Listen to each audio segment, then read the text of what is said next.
Hey everybody, welcome back to the Vinyl Review. This is Billy with Wolf River Music, and it's time for episode number 6. And this time, in our ongoing countdown, we have a record by The Animals. It's called Animal Tracks, and it was released on the 7th of May, 1965. Now, most people are going to identify with this band from some very big hit songs from the mid-1960s. One of which you could definitely say, 60 plus years after it was first released, has stood the test of time, and it has also come to define that period of time in popular rock music. You've probably already guessed by now that yes, that song is The House of the Rising Sun. But unfortunately, that song is not included on this album. But we're going to end up talking about it anyway, because that song and the effect that it had on rock music at that time is really just a completely unavoidable topic. It's also pretty obvious that the most recognizable persona in this band was lead singer Eric Burdon, mainly because it was he who ended up taking the band name, even though technically speaking, he was not the founding member of this group from day one. But nonetheless, he carried on with the name anyway.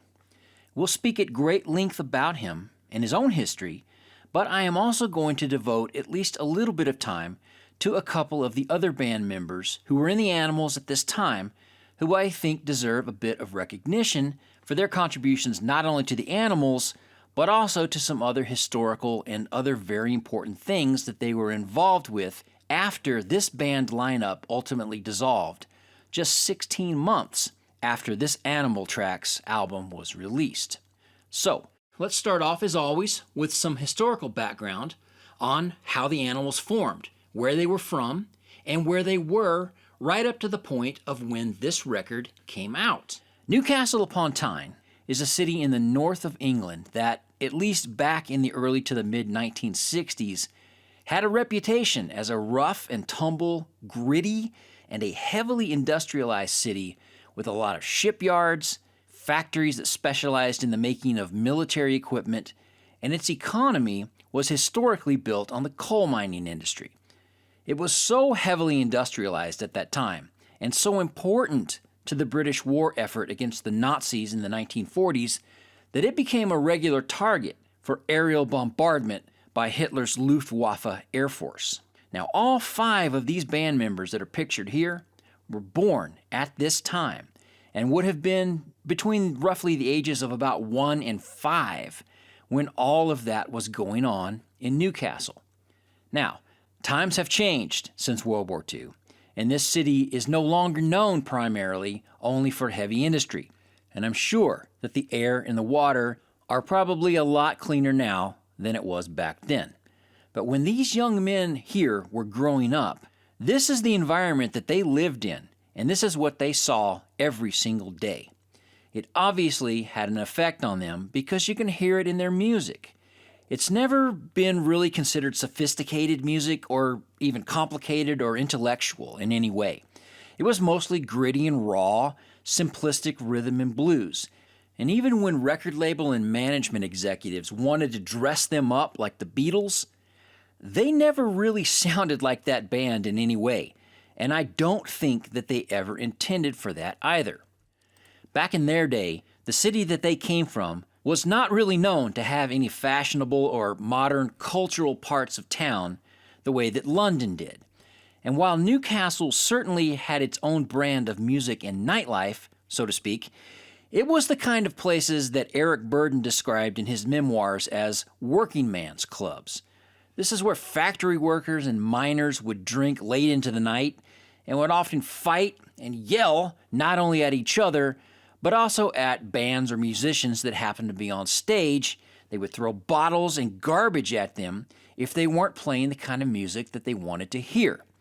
So these dank and dirty back alley pubs were so vicious and dangerous that it's even been said that certain American musicians, such as John Lee Hooker, the famous blues singer, who was born and raised in one of the poorest and roughest areas of the Deep South, was nervous about playing anywhere in Newcastle while he was touring the UK, because he claimed that everybody there carried weapons in these clubs and that they would fight and or knife someone at the drop of a hat. On a related side note about Newcastle, I thought that you also might like to know some of the other well-known musicians who were either born and or raised in this city, and they include Sting of the Police, Mark Knopfler of the Dire Straits, who was technically born in Scotland, but he was raised in the nearby town of Blythe. And then there's Brian Johnson, lead singer of AC/DC, and Neil Tennant of the Pet Shop Boys, who was born and raised in the nearby town of North Shields.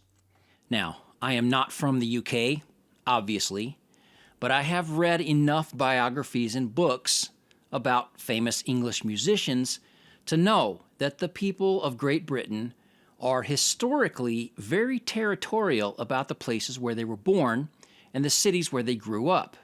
And they're proud of these places, for better or for worse, and it's how they identify themselves and the people and the culture that they care very deeply about. I found it interesting that Eric Burdon described one of his former bandmates, Alan Price, as being his main source of friction and competition within the band for the role of leadership and pecking order. He made it a point to state that Alan Price was not actually from Newcastle proper, but that he was actually from the neighboring city of Sunderland, which is really only about 10 miles to the southeast of Newcastle.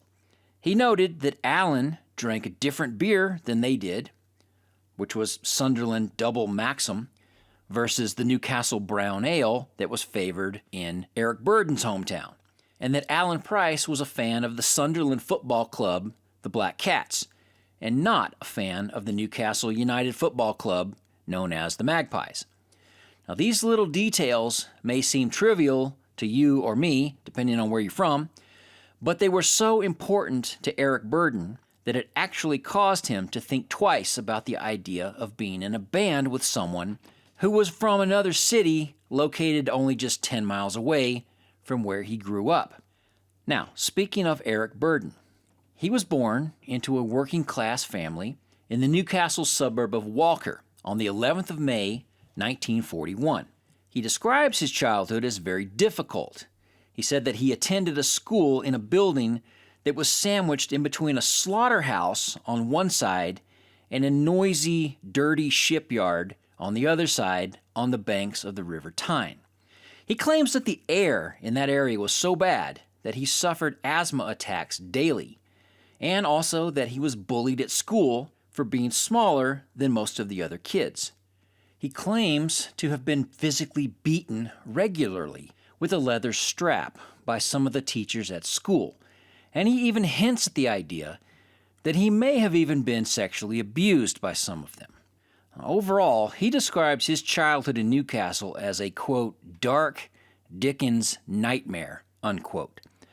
But aside from all of this, it seems that while he wasn't either being beaten, bullied, and or possibly sexually abused, Eric did find time to fall in love with American rock and roll music, like Elvis Presley, Buddy Holly, Gene Vincent, and Fats Domino.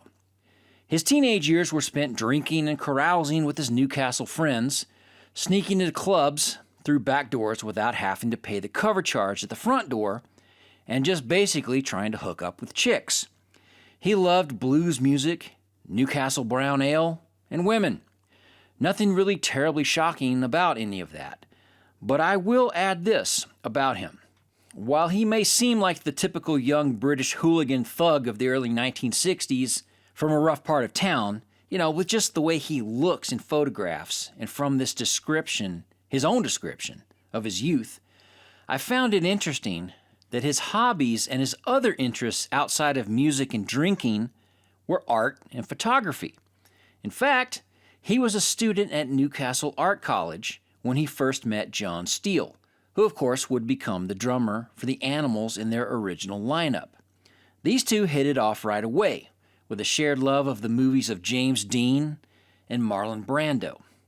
Burdon claims that he turned John Steele onto rhythm and blues music, and that Steele, in turn, turned Burdon on to jazz music and the poets and the writers of the Beat generation, such as William S. Burroughs and Jack Kerouac. Now, as the years went on, both during and after the original lineup of the Animals, Eric Burdon did develop quite the reputation as a guy with an unpredictable and sometimes even volatile personality who liked to rub shoulders and party with some of the biggest names in rock history. John Lennon and Mick Jagger and Brian Jones of the Rolling Stones were some of his earliest drinking buddies.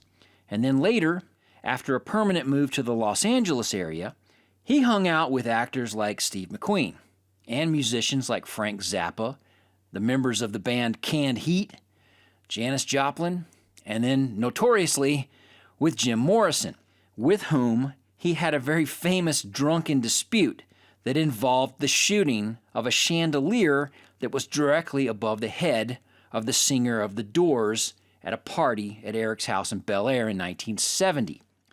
He also developed a very dramatic but a very close relationship with Jimi Hendrix. So close, in fact, that when Hendrix was found unconscious and unresponsive by his girlfriend in their London apartment on the morning of September 18th, 1970, the first phone call that she made from that apartment at 11:05 a.m. was not for an ambulance. Rather, it was a call made to Jimmy's best friend, Eric, to ask for advice on what to do next. All in all, Eric Burdon seems like he has had quite the life and has somehow managed to still be very much alive at the age of 83. He's even recording full-length albums well into his 70s and beyond. His writings about his life and career, while I don't think they could ever be described as eloquent or even intellectual in any way, they at least seem to be thoughtful and also very thorough from a historical perspective, very detailed. And at the very least, he seems to be grateful for the complicated experiences that he has been able to live through. Now, back to the Animals as a band. They were formed in Newcastle in late 1962. Originally, the band had been known as the Alan Price Rhythm and Blues Combo. The original lineup of this group were the same 5 guys that we now know of as the original lineup of the Animals. Alan Price was on organ and keyboards, John Steele on the drums, Hilton Valentine on guitar, Chaz Chandler on bass, and of course Eric Burdon on lead vocals. Burdon was actually the final member to join this lineup of musicians. Now, how they came up with the eventual name change to the Animals is actually up for debate, depending on which former band member you might ask. Some of them will claim that it was based on their reputation as a rowdy stage act in local Newcastle pubs. But Eric Burdon himself dispels that myth by saying no, that while that part about their live shows is definitely true, the name itself came from a close friend of the band who was known as Animal Hog. Either way, it was way more exciting than the Alan Price combo, and more befitting of them anyway.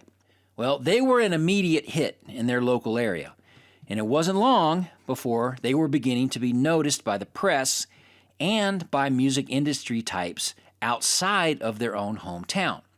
And by early 1964, they had been signed to a record deal by Columbia Records, but they were told that they had to relocate the group to London in order to be taken more seriously and also to be able to be more closely associated with the bigger groups of that time period who were part of the British invasion. These were exciting times to be alive in Great Britain in terms of this new musical revolution, and things were moving very fast. The Beatles had already broken into America by that time, and the Rolling Stones were not far behind them.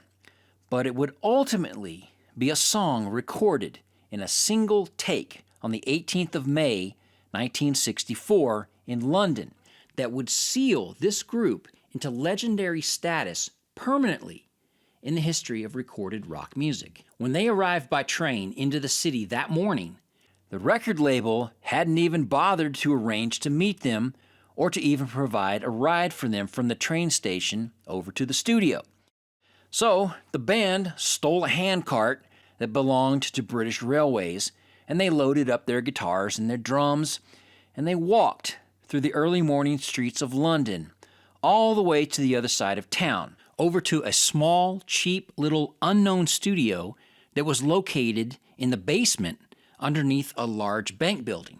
The engineer on duty that day had never even recorded a rock band before, but in a single take, they completely nailed a recording of The House of the Rising Sun.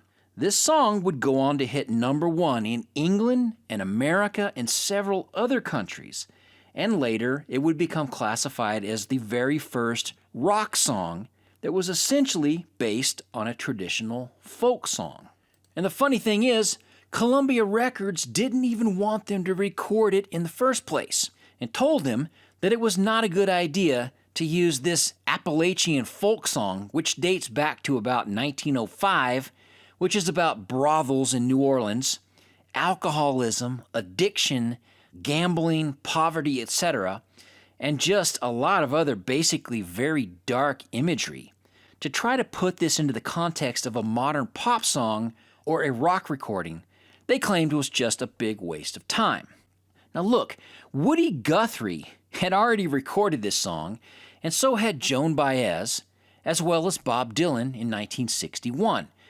There were many other recordings of this song that dated all the way back to the early 1930s, but all of those versions had kept to the traditional folk song format, and no one had ever attempted this before, with electric guitars, a Vox Continental organ, and a drum kit. Well, somehow, the Animals managed to catch the proverbial lightning in a bottle, so to speak, and they pulled it off brilliantly. Now, when their management also found out that this version was 4.5 minutes long, they wanted them to go back and do it again and to try to keep it under 3 minutes. Well, the band didn't want to do that either.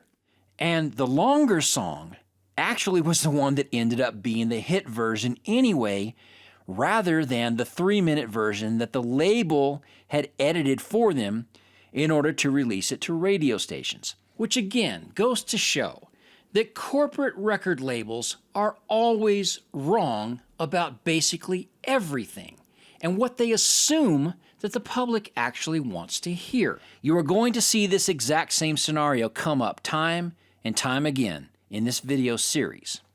The producer for the Animals at that time was a guy named Mickey Most, and this is what he had to say about this recording session. Quote, "Everything was in the right place.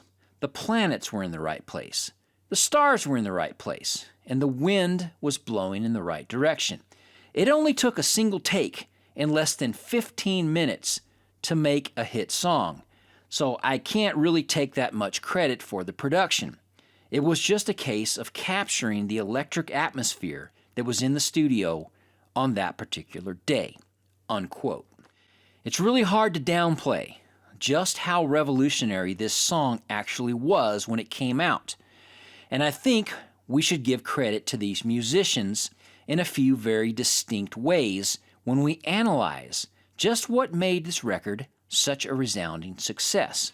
First off, aside from Burdon's soulful and powerful vocals, you have to recognize the choice that guitarist Hilton Valentine made to play the guitar part in the very distinctive way that he did. The key that the song was recorded in is in the same key that was used in the Bob Dylan version from his debut album. The Animals would have been keenly aware of this recording, and they could have just played a simple strumming pattern for the song, but instead, Valentine chose to play it in that very distinctive arpeggiated pattern that he used, and it became more or less the hallmark of this song.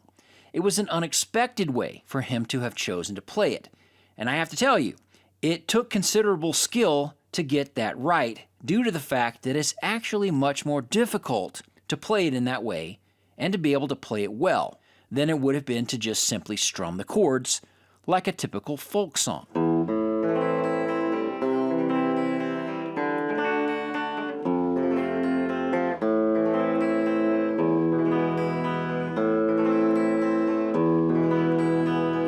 Price's organ part is also played brilliantly, and it shows that he was quite an accomplished musician, even though he was completely self-taught and had never received any kind of formal musical instruction prior to playing in the Animals. We're going to talk just a bit more about Alan Price in a few short minutes after we begin to get into the inner musical workings of this record right here that we're going to rate and rank today. One of the other band members that I think needs to be spoken more of here before we rank this album is going to be bass player Chandler.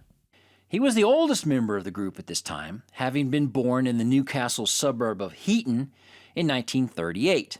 And while his accomplishments on his chosen instrument are not really spoken of very often, he tended to opt for a much more simplified approach to the bass, but he was still a solid bass player, and he used a very fitting approach for their music nonetheless. Anytime you see any of these 100 top bass players of all time lists, greatest bass players in rock history, etc., you are never going to find him on any of those lists. Not even close.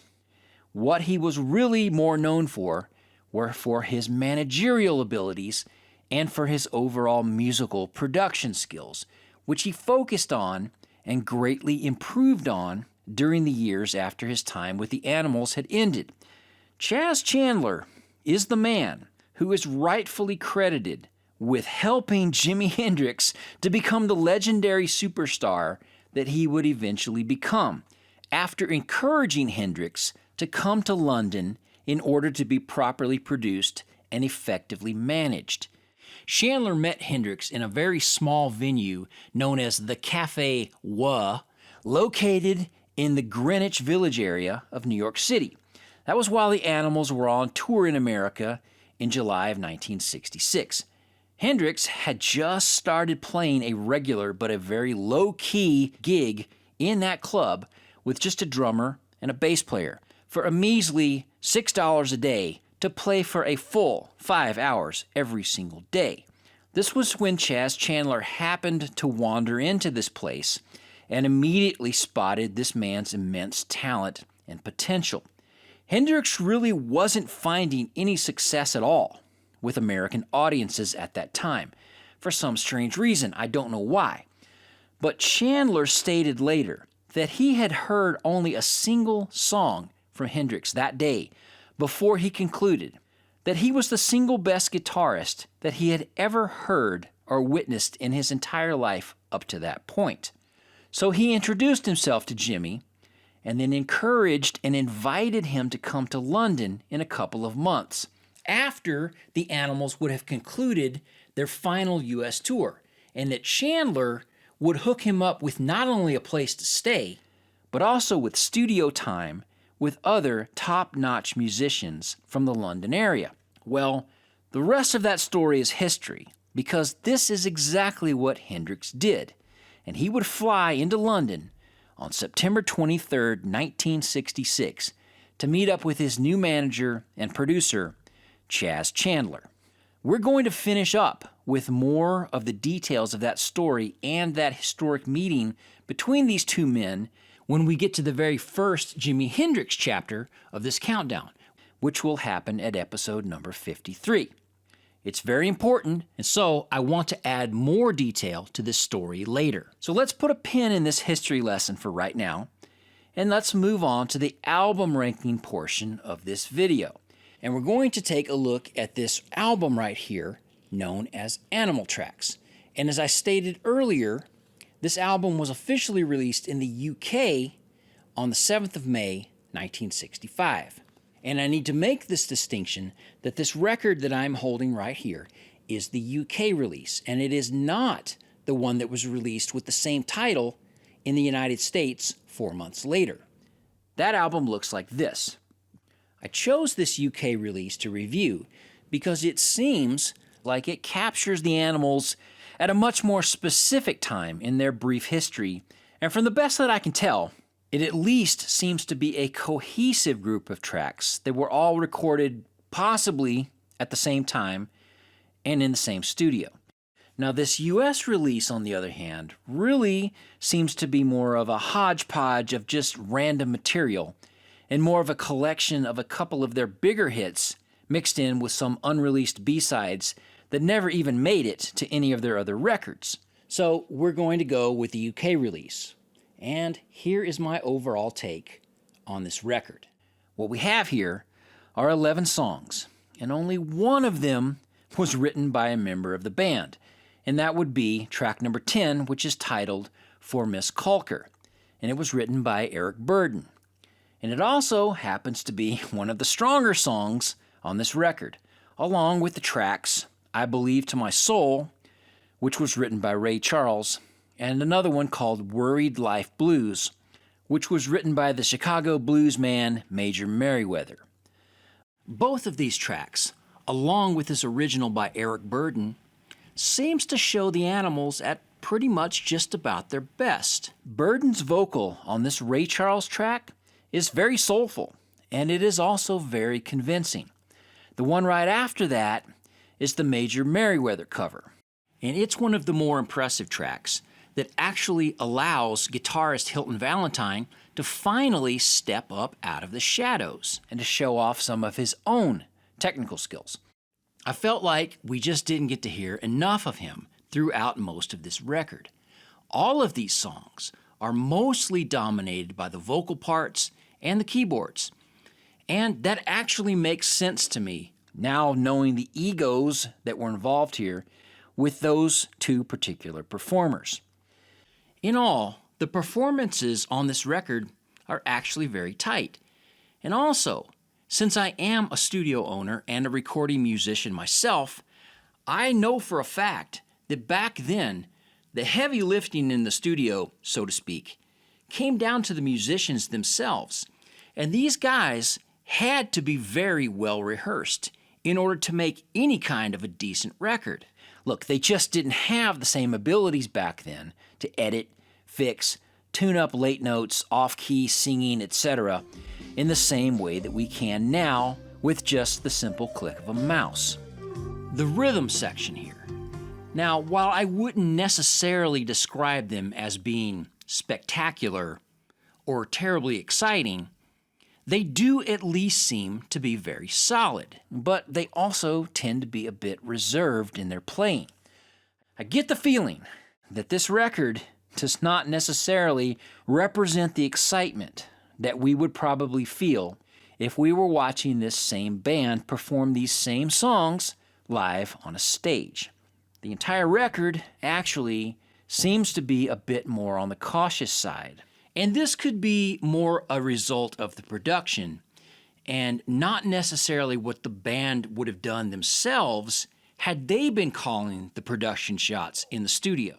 And so the rest of the album is basically more or less a collection of some very typical American rhythm and blues numbers, but they all seem to be only kind of somewhat memorable with an overall listen to the album.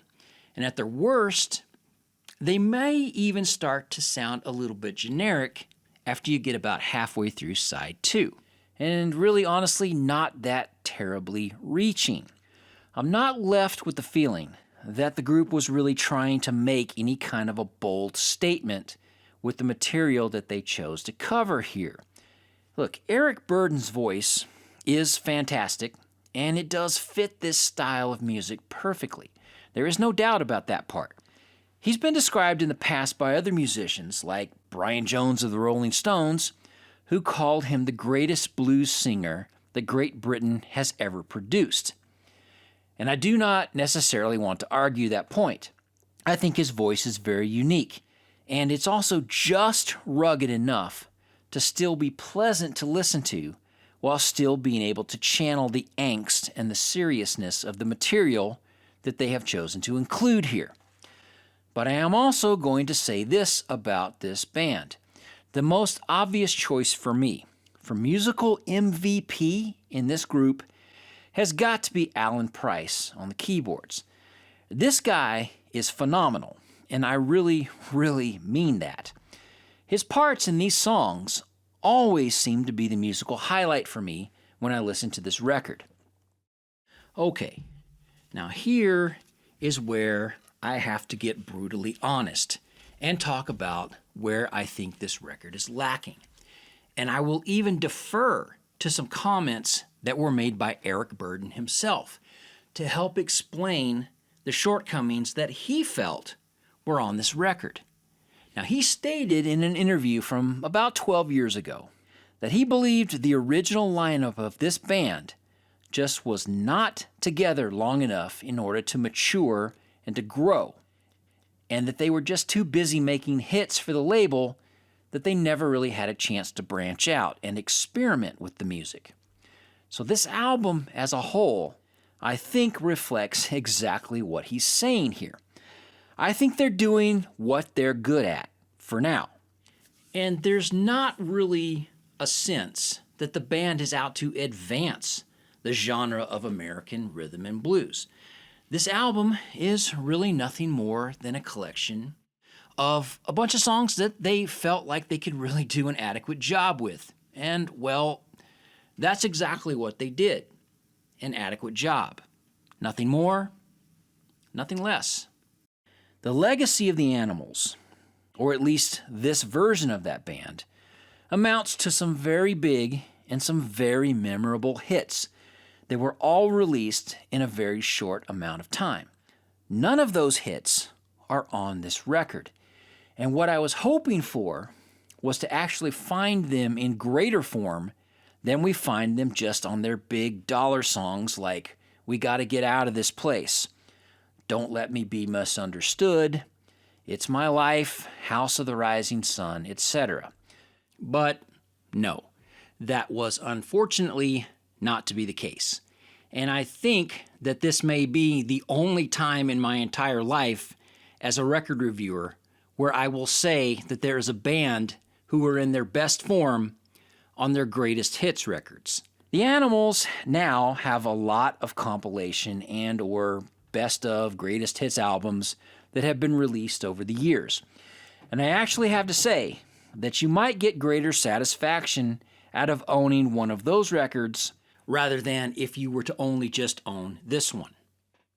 Like I said earlier, Eric Burdon has a great singing voice, and he was a unique and a very colorful character from a historical time in music history. Alan Price is a joy to listen to on piano and organ. But this record is just really not that inspiring to listen to in terms of what they added to these renditions of some American blues classics.